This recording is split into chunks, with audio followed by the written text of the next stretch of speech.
ఈ సిబిఎస్ వాళ్ళకి ఒక 1 వీక్ హాలిడే ఇస్తారండి. 1 వీక్ తర్వాత నెక్స్ట్ ఇయర్ క్లాసెస్ స్టార్ట్ అవుతాయి కాబట్టి 1 వీక్ వీళ్ళు టీవీ చూసుకుంటా ఫోన్ చూసుకుంటా కూర్చుంటారు కదా.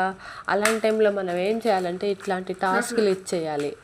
వాళ్ళు బుక్ కవర్స్ చేసుకుంటారు, మళ్ళీ నేర్చుకుంటారు. రాకపోతే ఇంకోసారి ట్రై చేయాలి కదా.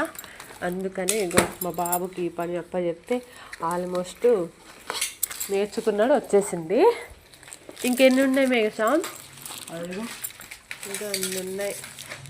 మధ్యలో వాళ్ళ డాడీ కూడా హెల్ప్ చేస్తున్నాడు, నా కొడుకు ఎక్కడ అలసిపోతాడు అని. మా పాప అయితే బుక్ పెట్టుకుంటుంది, ఆమెకు కూడా రావాలని. అది కూడా వచ్చిందా నీకు? చూపించు. వావ్, సూపర్ పెట్టినావు ఎక్స్దా. ఇంకో బుక్, ఇంకో నోట్ బుక్స్. ఇట్లా పిల్లలకి అన్ని పనులు నేర్పించాలండి. లేకపోతే ఫోన్కి టీవీకి ఎడిక్ట్ అయ్యి కూర్చుంటారు, ఏం పనులు చేయరు. కాబట్టి ఇట్లా చిన్న చిన్న పనులు చెప్తే వాళ్ళ మైండ్ కూడా షార్ప్ అయ్యిద్ది. అంతటికి కారణం మా ఆయనండి. నువ్వే చేసుకోవాలి మేఘశ్యామ్ అంటే, ఇక డాడీ నాకు రోజు డాడీ అన్నాడు. కుదరదు, పో వేసుకోపో, మధ్యలో నేను వస్తాను అంటే ఇక స్టార్ట్ చేశాడు మా బబ్లు. ఇంకా 5 నోట్ బుక్స్లకి ఆయనే పెట్టాడు. టెక్స్ట్ బుక్కి వాళ్ళ డాడీ పెడతారట. కాకపోతే ఇట్లా పెట్టు అని చూపిస్తున్నాడు. కానీ ఎంతైనా కష్టమే కదండి, చిన్న పిల్లలు.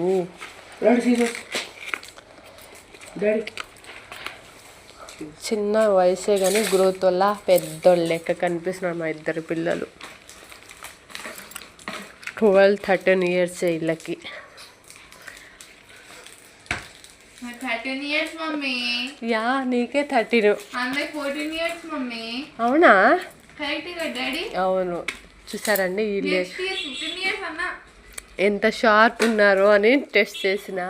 మా మేఘశ్యామ్కి ఇప్పుడు 14 అండి, మా పాపకైతే 13 రన్నింగ్.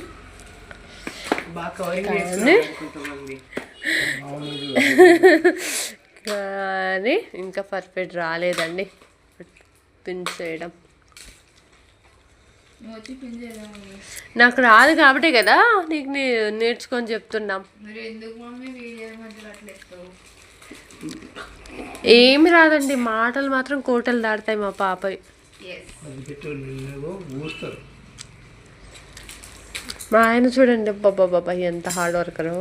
చెమటలు కారిపోతున్నాయి చూడండి.